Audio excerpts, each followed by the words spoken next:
Şimdi toplamda 4 tane zincir çekeceğiz. Önce bu kilitleme. Şimdi sayıyoruz. 1, 2, 3, 4.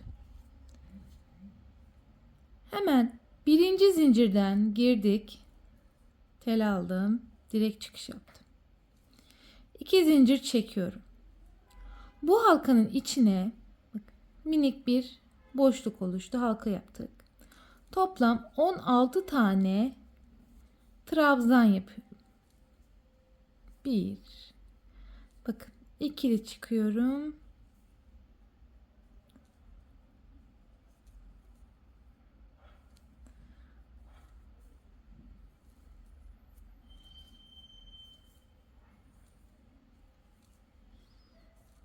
Bunu da böyle içine yedirerek arkaya atın. Bu şekilde 16 tane trabzan yapalım. Ben hemen yapıyorum. Evet, 16 tane trabzan yaptık. Şimdi ilk birinci yaptığımız trabzanın tepe noktasından direkt tel aldım, çıkış yaptım. Şimdi ipi kesiyoruz. İpi kestikten sonra ikinci rengimize geçiyoruz.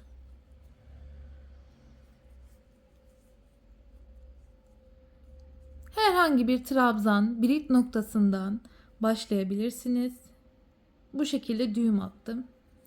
Şimdi bu ipleri böyle arkaya getireceğim. Örerken bunları da içine alacağım ki saklansın, temiz dursun.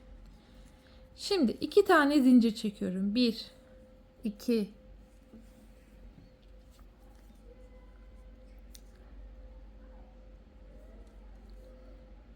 tel aldım. Yarım çıktım. Tekrar tel alıyorum. Aynı teknikle 2 tane bakın teli çıktım, yarım çıktım. Şimdi ikinci trabzanın birit noktasına girdim. Bakın. Zaten bunlar 2 tane yarım çıkmış trabzanlar. Bakın zaten anlaşılıyor burada. Yarım çıkıyoruz. 2 tane telden çıkıyoruz. Tekrar aynı şekilde. Burada toplamda 4 tane trabzan var. Bu zincirin teli. 1, 2, 3, 4. Direkt çıkıyoruz. Bir zincir çektim. Şimdi 2 tane zincir çekiyorum. Şimdi aynı işlemi tekrarlıyorum. Trabzanları tekte çıkıyoruz. Yani yarım çıkıyoruz. 2. Şimdi tekrar 2.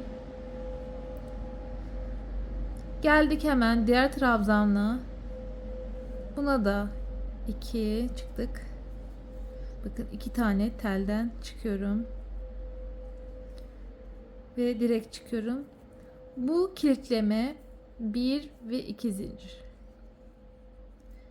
Bu şekilde toplam 8 tane çiçek yaprağı oluşturacağız. Bunlar çiçeklerimizin yaprakları.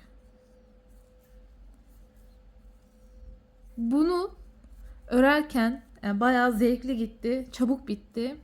Çünkü rengarenk olduğu için güzel gidiyor. 1, 2 zincir. Şimdi hızlanıyorum.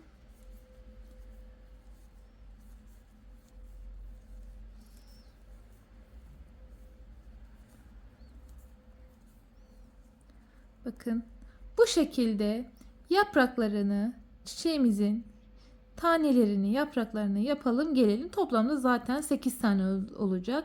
Çünkü 16 tane trabzan yaptık. Yarısı 2-2 gittiğimiz için 8 yaprak düşüyor. Evet, 8 tane yaptık. Şu 2 zincir çektik ve geldik başladığımız ilk yaprağımızın birit noktasından tel aldım. Direkt çıkış yaptım. Bu şekilde kilitliyorum.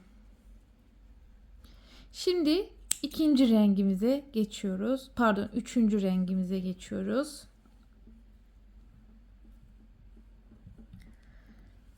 Bu sefer turuncu kullanacağım.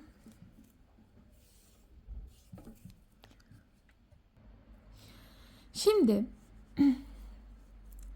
herhangi bir yapraktan başlayabilirsiniz. Buradaki bakın bu ikili 4 tane burada trabzan var. 2 4. Bunun birit noktası burası. Şimdi buradan başlayalım.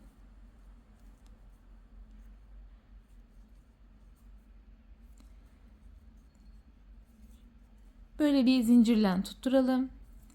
Bir tane sık iğne yapıyoruz. 6 tane bakalım 6 tane mi? 2 4 6 evet. Şimdi 6 tane trabzan yapıyorum. 1 2 bakın boşluğa yapıyorum. 3 4 5 6 geldik. Bakın yaprağımızın birit noktasına sık iğne yaptım. Tekrar boşluğa geldim. Şu ipi de böyle arkadan yedirelim. 1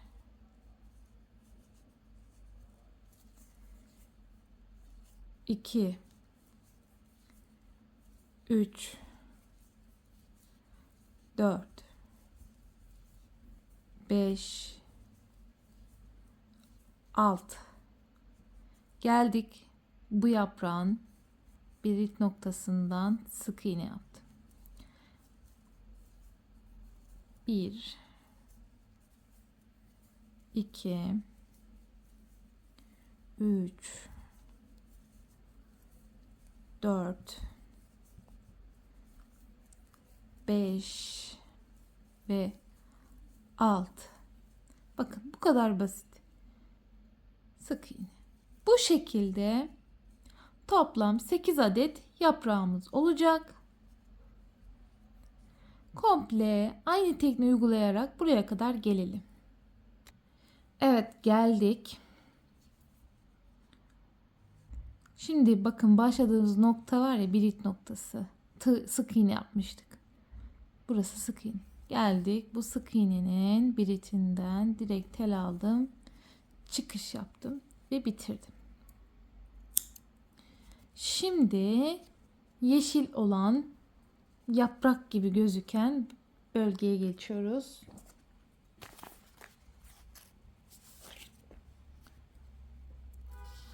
Şimdi 4. rengimiz.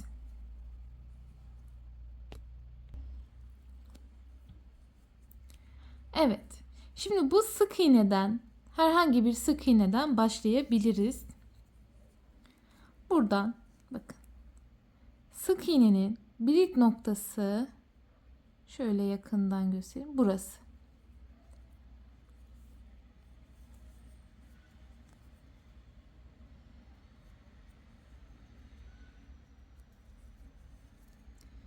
İki zincir çekiyoruz. 1 2 zincir çektik.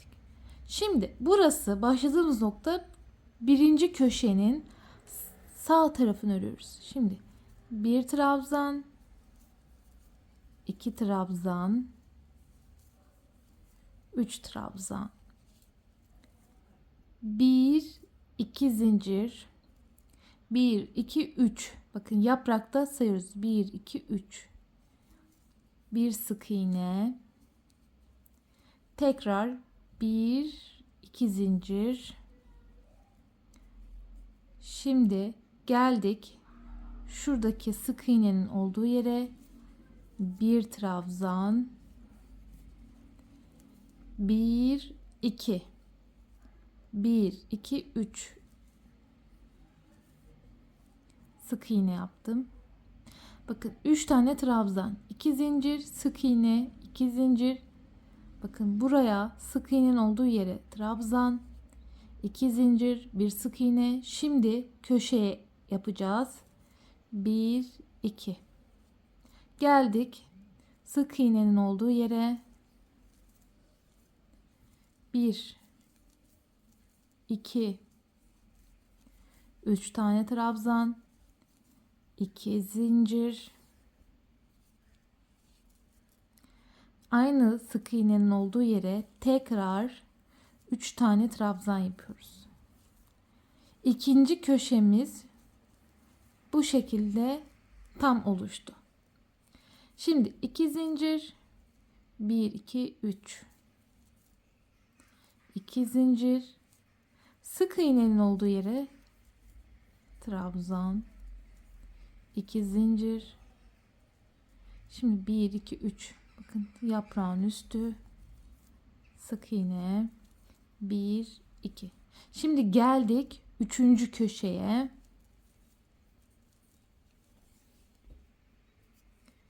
1 2 3.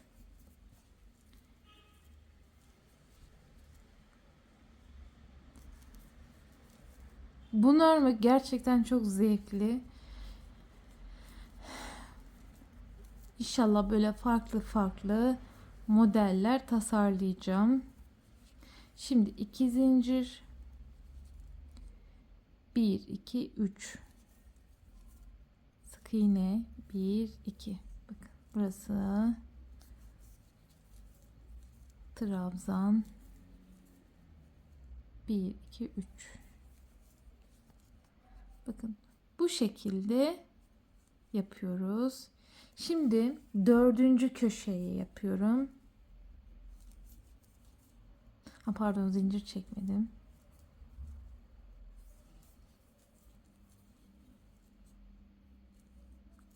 Bir, iki, üç, bir, iki.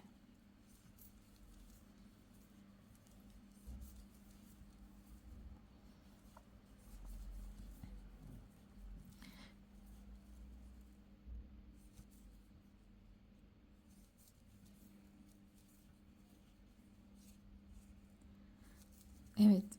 4. köşede bitirdik. Şimdi 1. köşenin yarısını yapmıştık. Şimdi diğer yarısını yapacağız. 2 zincir çektim. Şimdi bakın sağ taraf olmuştu. Şimdi sol tarafını bitirirken kapatacağız. Evet, bakın çok basit gerçekten. 2 zincir çekiyoruz ve bitirdik. Bu şekilde motifi kurduk. Şimdi renk ana zemine geçelim. Çok basit. Bu da zaten motif ördüyseniz biliyorsunuzdur. 2 zincir çektim. Aynı şekilde 3 tane yapıyorum. 1. köşenin şu an sağ tarafını yaptım. Şimdi hiç aralarda zincir çekmeden bakın boşluklara 3 3 dolduruyoruz. 3 geldik bu boşluğa.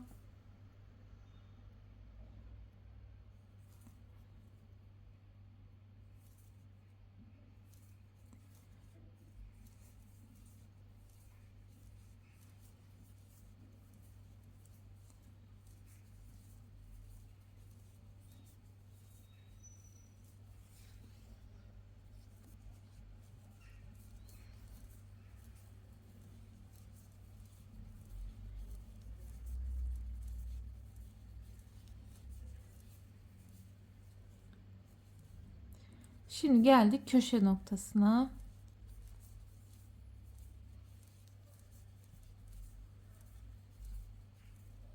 Bakın. 2 zincir çektim. Boşluğa geldim.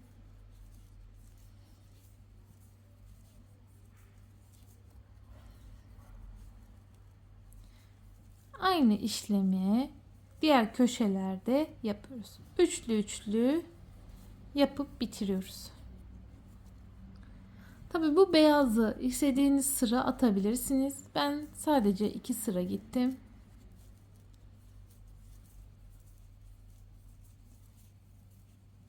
Şimdi bakın 3 3 köşeye Aynı teknik yapacağım. Buraya kadar gelelim.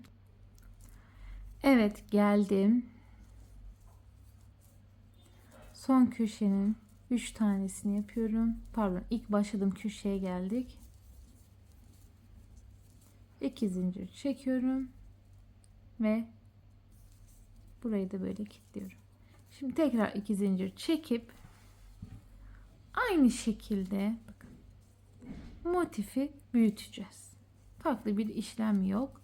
Tabi bunu istediğiniz boyuta yapabilirsiniz. Motifi daha büyük düşürebilmek için 2 sıra beyaz değil de 3 sıra örebilirsiniz. Ne yapacağınıza bağlı. Battaniye, yelek, işte atkı, şapka, her şeyi biliyorsunuz oluyor bu motiflerden. Bakın aynı teknik, farklı bir işlem yok. 3 düşlü yapıp bitiriyorsunuz. Şöyle göstereyim. Ben rengarenk yaptım. Bunlardan güzel bir çalışma anlatacağım inşallah. Tersi de bu şekilde temizledim ben. Böyle güzel bir motif çalışmamız oldu. Evet, bir başka videoda görüşmek üzere. Şimdiden herkese kolay gelsin.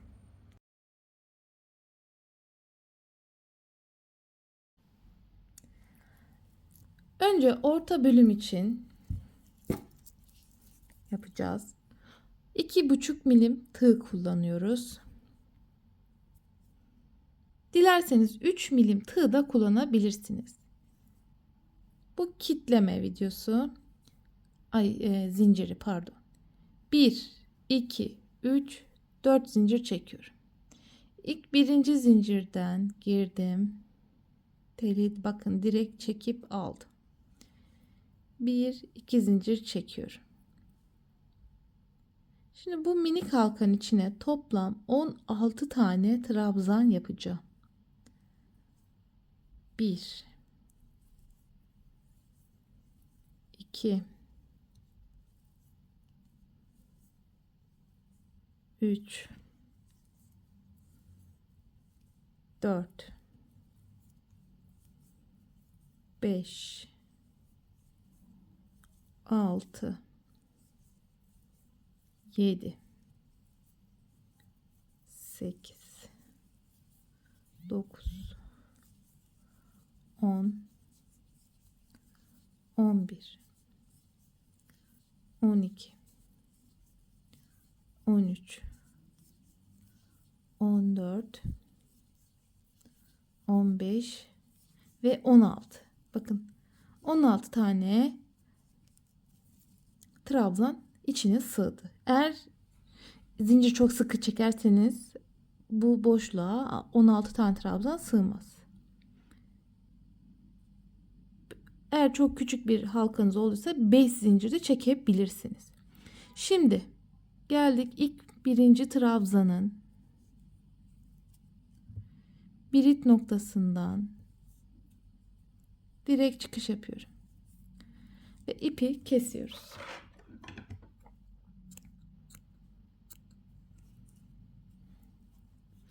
Şimdi ikinci renge geçiyorum. Ben rengarenk yaptığım için tek renk de yapabilirsiniz ama bu renk geçişli olduğu zaman çok güzel motif ortaya çıkıyor. Daha muntazam oluyor. Şimdi geldik hemen. Bakın.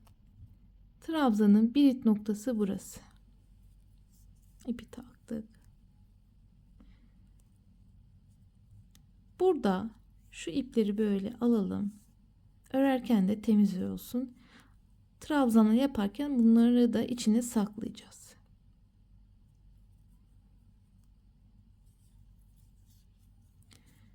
Bir, iki zincir çekiyorum. Şimdi aynı yere yarım çıktım. Bir trabzan. Şimdi ikinciyi yapıyorum. Bakın şu iki tane öndeki tel var ya. Bir, iki çıkış yaptım. Şimdi tekrar tel aldım. Hemen ikinci birit noktaya geldim. Aynı şekilde Bu iki teli önden çıktım. Bakın 1, 2, 3 trabzan yarım şeklinde. Tel aldım. Tekrar aynı yere batıyorum. Önden 2 yaptım. Toplamda burada 4 tane trabzan var. Bu zincirin teli, bunu saymıyoruz. 1, 2, 3, 4. Yarım çıkılmış trabzanlar. Yani tamamlanmamış. Bir seferde çıktığım trabzanları bu şekilde hepsini bir çıkıyorum. Bir zincir çektim, kilitledim. Bu kilitleme. 1, 2 zincir çekiyorum. Bu kadar. Şimdi şunu biraz böyle aşağı alalım. Tekrar bu ikiyi çıkıyorum. Bakın önden 2 tane. Şimdi tekrar ikinciyi aldım. 1, 2. Şimdi her biri başına 2 2 yapıyoruz. 2 2 1 2 3 4. Direkt çıkıyorum. Kilitledim. 1 2 zincir. Şimdi devam ediyoruz. Bu şekilde.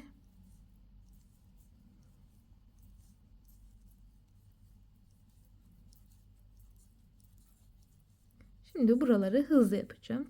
Tekniği anlamışsınızdır.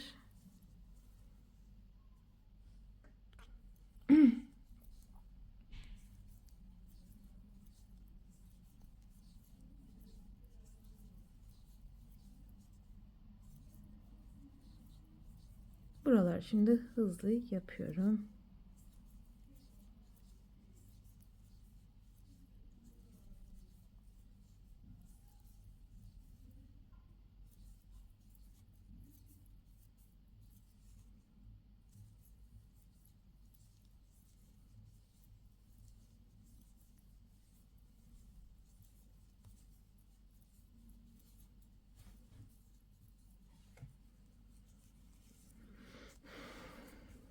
Evet, son.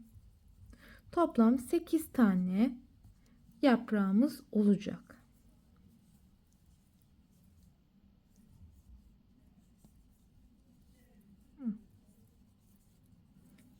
2 zincir çektik. 2 4 6 8. Şimdi geldik bir noktasına, birleştirdim ve bitirdim. Bu kadar. İpi kesiyoruz. İkinci sıramızı tamamladık. Şimdi üçüncü sıraya geçiyoruz.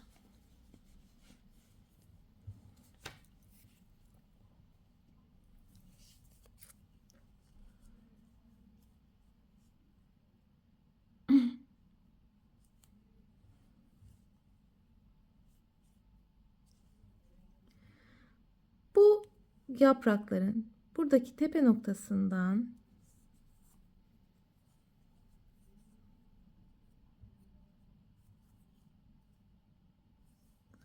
ipi takacağız.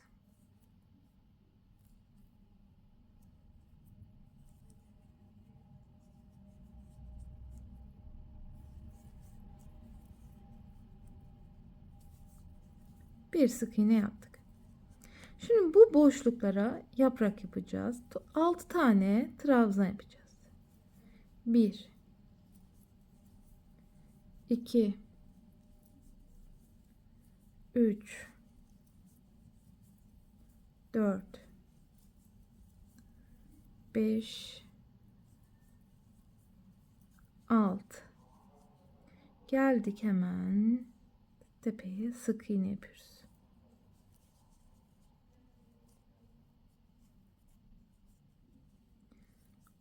Tekrar 1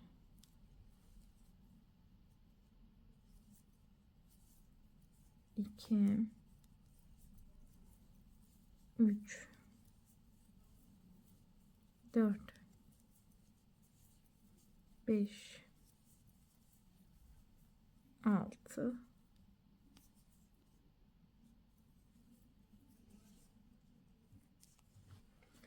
Biraz daha indirsek.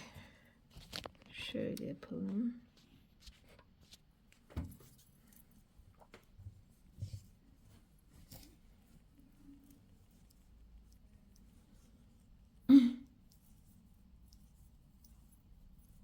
komple sıramızı yapalım.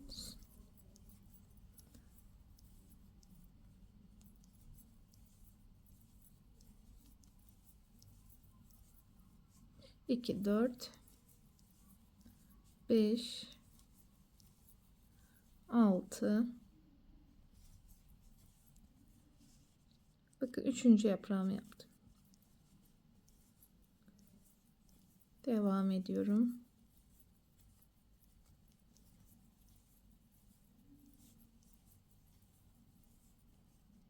İki, dört,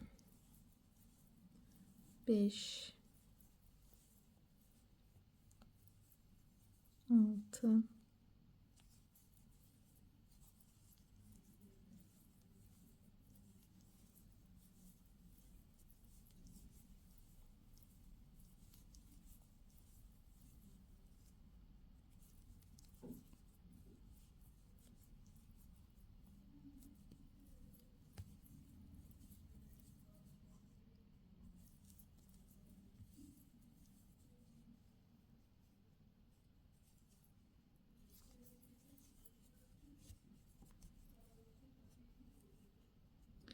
Şimdi hanımlar 3 tane yaprağım kaldı. 3 yaprağımı da yapıp geliyorum. 2, 4. Son yaprağımı şu an bitirmek üzereyim. Ve 6 tane yapıyorum. Burası çok önemli hanımlar. Bakın. Geldim hemen başladığım noktaya. Pardon. Sık iğne burası. Sık iğnenin tepe noktasına geldim. Direkt çıkış yapıyorum. Bu şekilde bitiriyorum. Şimdi krem rengine geçiyoruz. Bu arada motifin, bu elimdeki çiçeğin çapını göstermek istiyorum. 7 santim çapında. Bakın 7 santim çapında.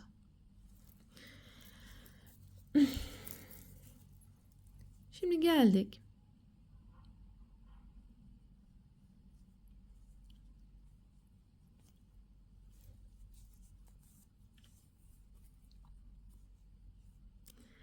Sık iğne yapıyorum. Şimdi burada bakıyorum nereden başlamışım diye. Öyle bir başlamışım ki nereden başladığımı çözemedim. Tersine bakalım şuradan. Evet. Sık iğneden başlamışım.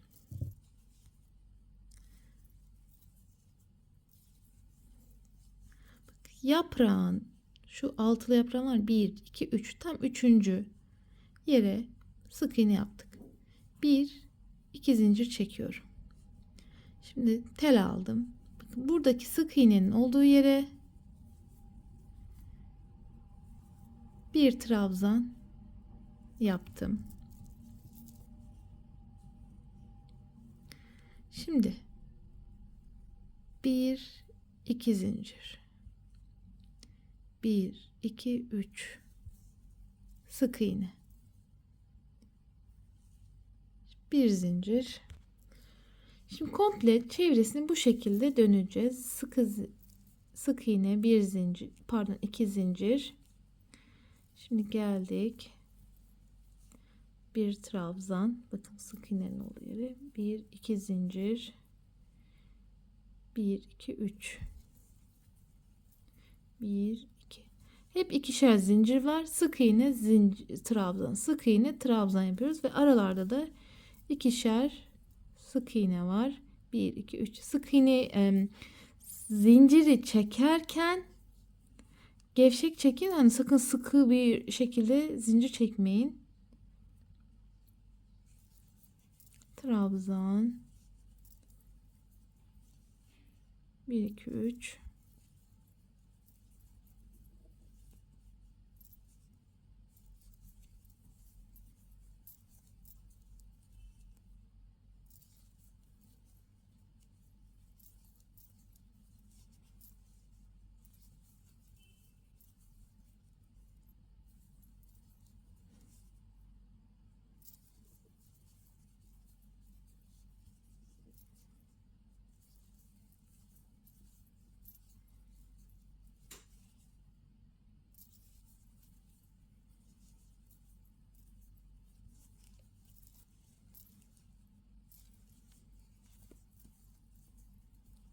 Evet, geldik bitiş noktasına. Bakın trabzan yaptım. Sık iğnenin birit noktasından batıyorum, direkt çıkıyorum. Şimdi 2 tane zincir çekiyorum. Bu şekilde yuvarlak oluşturduk. Şimdi hemen kare yapmaya geçiyoruz. Geriden geliyorum. Bir trabzan,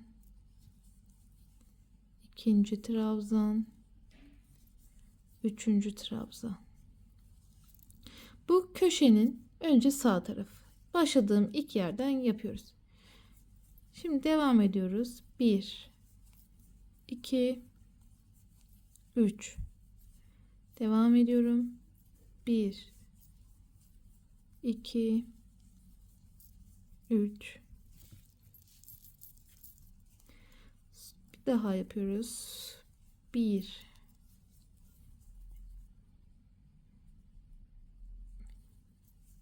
2, 3. Bakın. Burası köşe. 3, 3, 3 yaptık. Şimdi ikinci köşeye geldim. 1, 2, 3. Şimdi 2 zincir. Aynı yere tekrar 3 tane trabzan yapıyorum. 1, 2 ve 3. Şöyle göstereyim. Bak 1, 2, 3 tane grup var köşelerin arasında. Burası köşenin sağ tarafı ördüm. Şimdi ikinci köşeyi yaptım. Şimdi tekrar üçlü grup yapıyorum.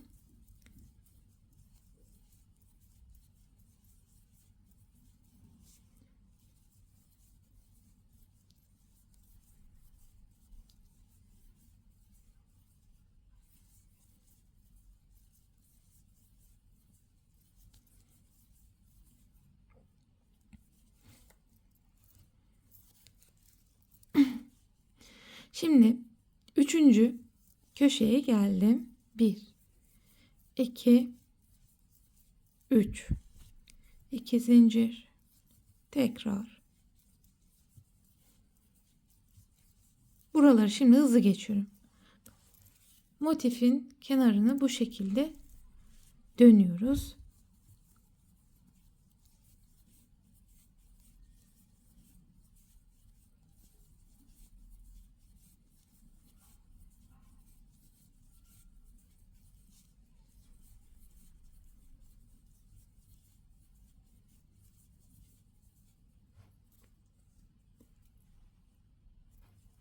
Şimdi dördüncü köşeye geldim.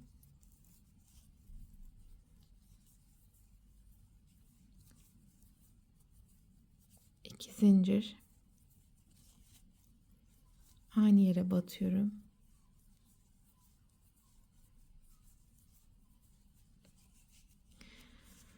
Şimdi aynı şekilde devam ediyorum. 1, 2, 3.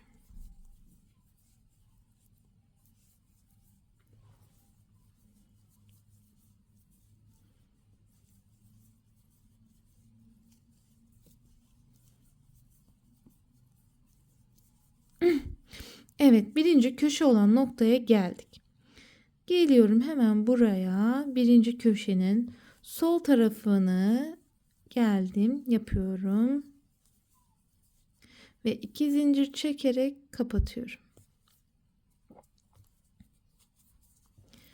Bu şekilde motifi bitirmiş oluyorum hanımlar. Motifin genişliği de 10 santim. 10 santim. Şimdi bu motifi ne yapmak istiyorsanız üçlü üçlü aynı bu tekniği kullanarak, bakın üçlü üçlü köşelerde 3, 2 zincir 3 yaparak aynı bu tekniği yaparak büyütebilirsiniz. Diyelim kendinize göre hırka yapmak istiyorsunuz. İşte bu krem sırayı diyelim 2-3 sıra daha fazla örerek işte hırkanızı, yeleğinizi, elbisenizi, atkınızı büyütebilirsiniz hanımlar. Benim için bu kadar yeterli olacaktır. Ama şöyle de göstermek istiyorum. Bakın aynı taktik Üçlü üçlü. Sökeceğim bunu çünkü ben. Şimdi 1,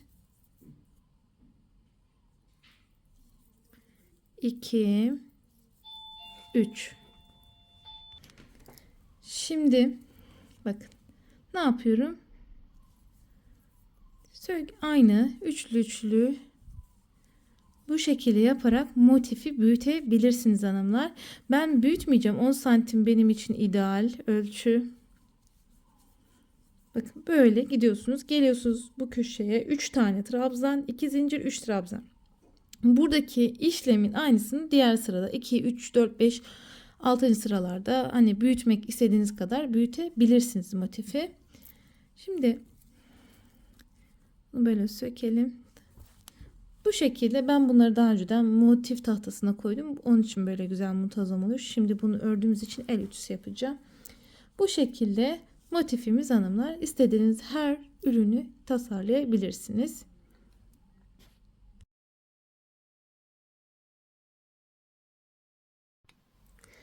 Evet hanımlar, rengarenk motifler yapacağım. Elimde artık ipler vardı. Onları değerlendirmek için güzel bir model tasarlayacağım. Şimdi önce motifi anlatalım size. Toplam 4 tane zincir çekiyoruz. 1, 2, 3, 4. İlk birinci zincirden tel aldım. Direkt çıkış yapıyorum. 2 tane zincir çekiyorum. Şimdi bu halkanın içine toplam 16 tane trabzan yapacağız. 1, 2, 3, 4, 5, 6, 7, 8, 9, 10, 11, 12, 13, 14, 15, 16. Şimdi geldik, hemen birleştiriyoruz. Bu şekilde 16 tane trabzanı yapmış olduk. Şimdi geçiyoruz ikinci sıraya. İkinci sırada papatyanın yapraklarını yapmaya başlayacağız. Hep elimdeki artık ipleri kullandım. Şimdi herhangi bir yerden başlayabilirsiniz. Ben buradan başlıyorum.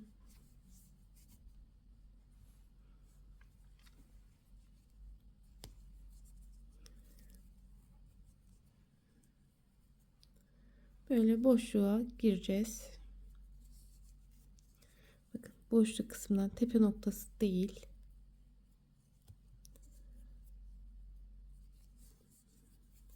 İki zincir çekelim.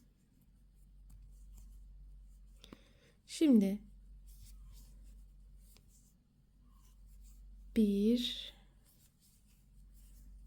2 trabzan yapıyorum. Bir zincir. Şimdi 1, 2 trabzan atlıyorum. Boşluğa geldim.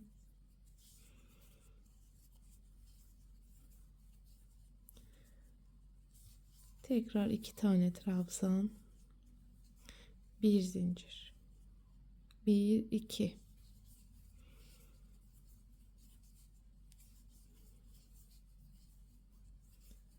Bir zincir.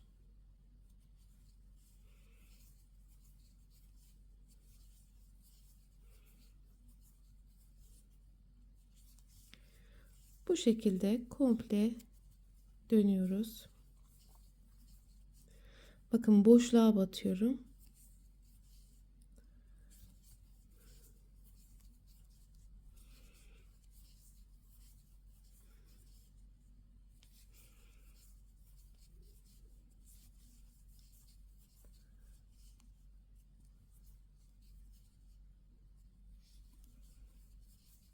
Evet, son.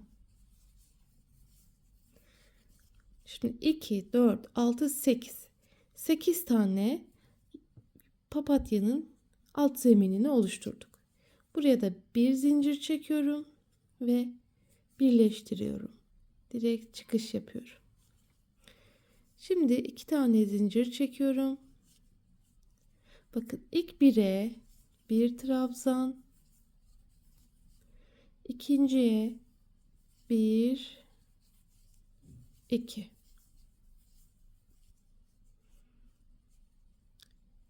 Bakın bir trabzan, iki trabzan. Bu aralarındaki bakın yaprakların tane tane olmasını düşürüyoruz yukarı doğru V doğru şeklinde büyümesi için. Bir, iki zincir çekiyorum. Geldim. Aynı şekilde bir trabzan, hemen yanına iki zincir. Bir, iki zincir.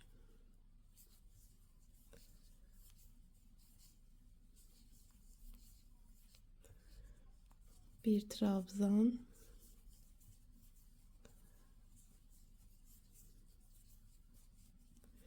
Bir, iki zincir.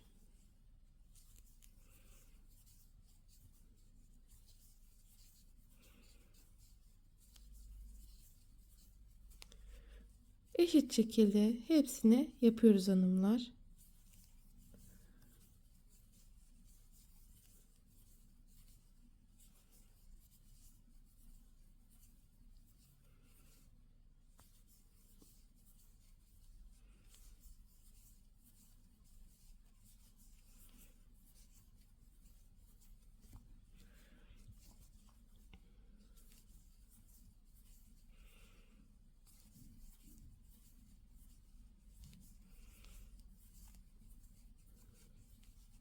Evet, son yaprağa geldik.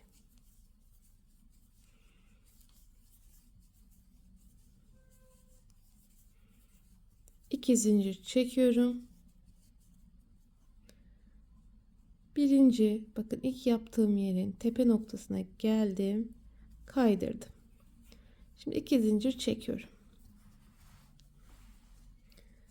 Bu şekilde oluşturduk. Şimdi sonuncu sırayı yapıyorum.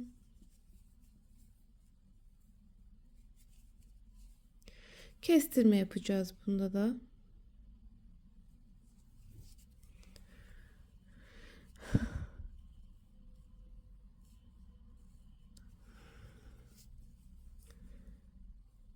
Şimdi burayı çok iyi dinleyin.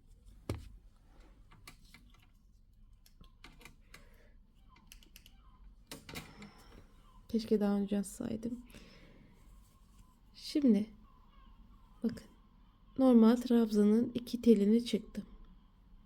Şimdi tel aldım. Hemen ikinci trabzanın birit noktasından. Şimdi bu sefer bu iki teli de çıkıyorum. Tekrar tel aldım.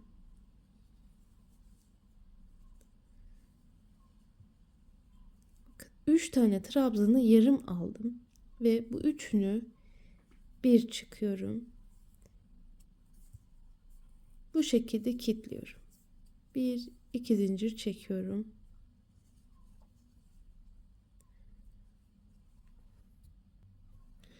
İki zincir çektikten sonra geliyorum boşluğa. Pardon, özür dilerim.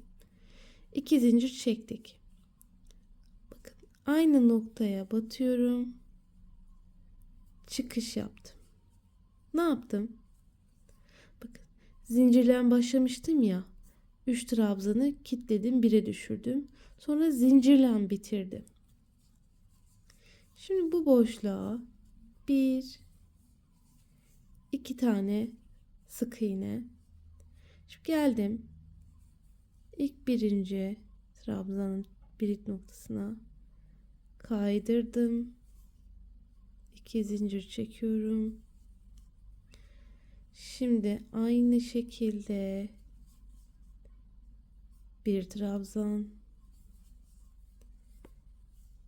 ikinci yarım çıkıyorum. Bakın bu ikiyi çıktım. Üçünü bir kilitledim. Bir, iki zincir. Şimdi ne yaptık? Tekrardan aynı noktaya batıyorum. Direkt çıkıyorum.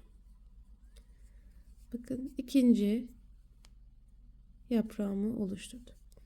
Şimdi geliyorum. Bir sık iğne, iki sık iğne, kaydırdım. Bir, iki. Şimdi fark ettiyseniz başlangıç nasılsa bitimi de aynı teknik uyguluyoruz. Şimdi beraber yapalım. Yavaş yavaş.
Pardon, iki tane buraya batacaktım.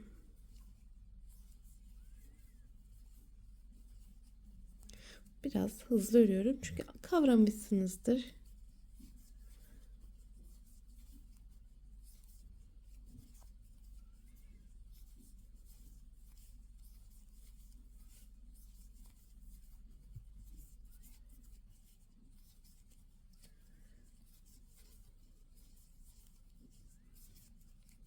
Evet, son yaprağa geldim. Şimdi buraya yavaş örelim. Direkt çıktım.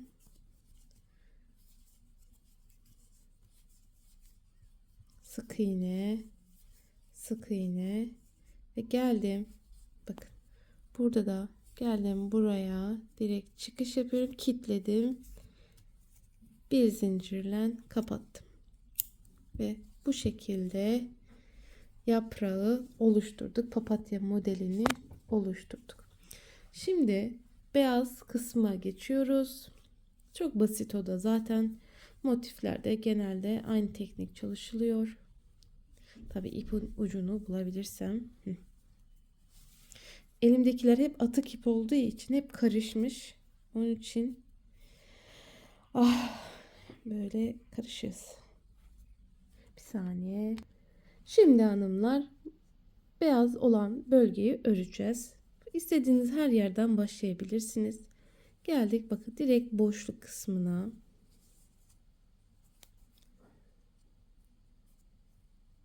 Böyle düğüm atalım. İlk başladığımız yer önce köşe olacak. Köşenin sağ tarafı 2 zincir çekiyoruz.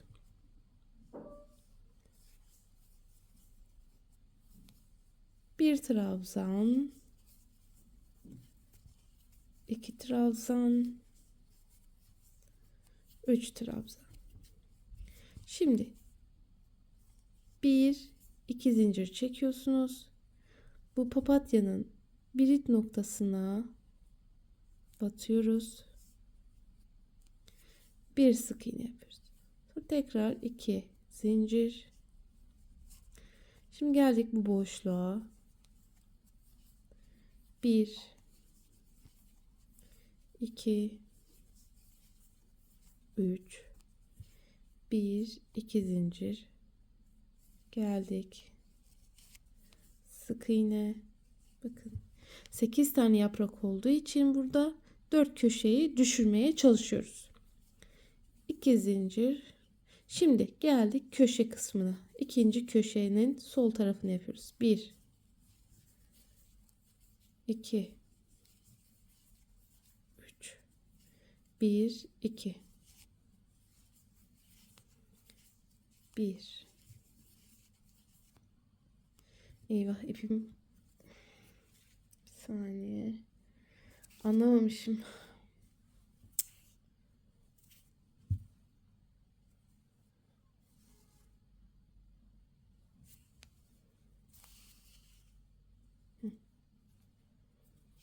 Hemen düğüm atalım.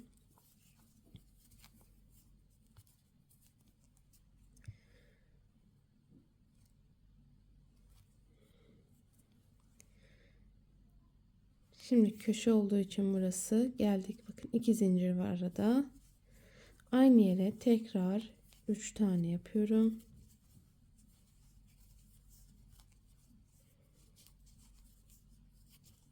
Bakın 3 2 3. Şimdi 1 2 zincir, 1 2 zincir. Şimdi ne yapacağım? Buraya sadece 3 tane yapıyorum. 1 2 3. Şimdi 2 zincir,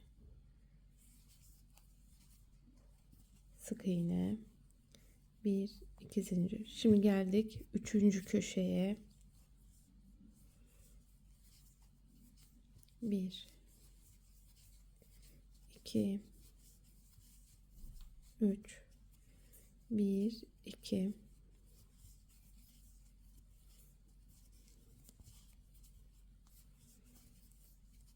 1 2 1 2 zincir. Bakın, bir ip noktasına batıyorum.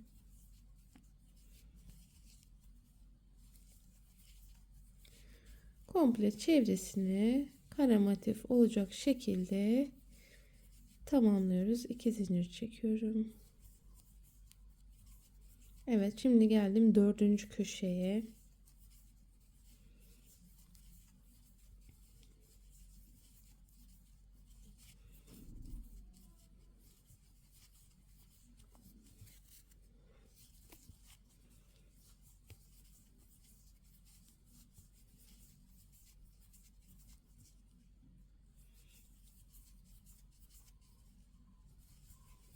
Evet, bakın eşit bir şekilde düştü. Şimdi 1. köşenin sol tarafı kaldı. Onu da kapatacağız. Evet. Geldim sol tarafına. 1 2 3 2 zincir çektim. Şimdi geldim birit noktasından çıkış yaptım. 2 zincir çekiyorum ve bakın bu şekilde motifi düşürdüm. Şimdi diğer ikinci sıraya geçiyorum. 1. Bundan sonra motifi büyütebilirsiniz. Ne yapmak istiyorsanız bu motiften büyütün. Şimdi ben elbise yapacağım. Elbise anlatacağım. Başka sıra gitmeyeceğim. Bu son sıra. Bakın üçlü üçlü yapıyoruz. Boşluklara batıyorum. Her boşluğa 3 3 yapıyorum. Köşede de aynı şekilde yapacağım. Köşe dönmesini şimdi göstereceğim.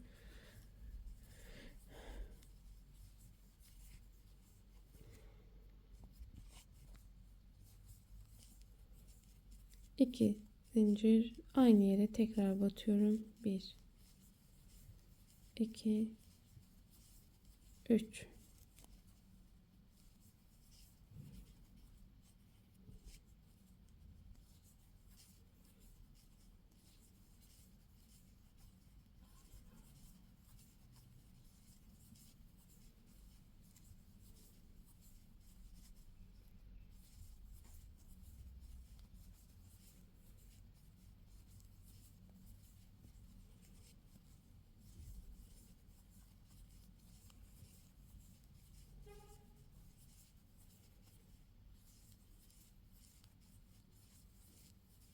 Şimdi buralara hızlı gidiyorum. Şimdi buradan buraya kadar gelelim. Evet, geldik. Son köşe kısmına 3 tane yapıyorum ve motifimi bitiriyorum. Tabi siz motifin sırasına bir sıra daha atıp büyütebilirsiniz. Ne yapmak istiyorsanız. Bu şekilde motifimiz bitmiş oluyor hanımlar. Arka kısmını gösterelim. Ben bundan elbise yapacağım ve inşallah yakın zamanda yayınlayacağım elbiseyi.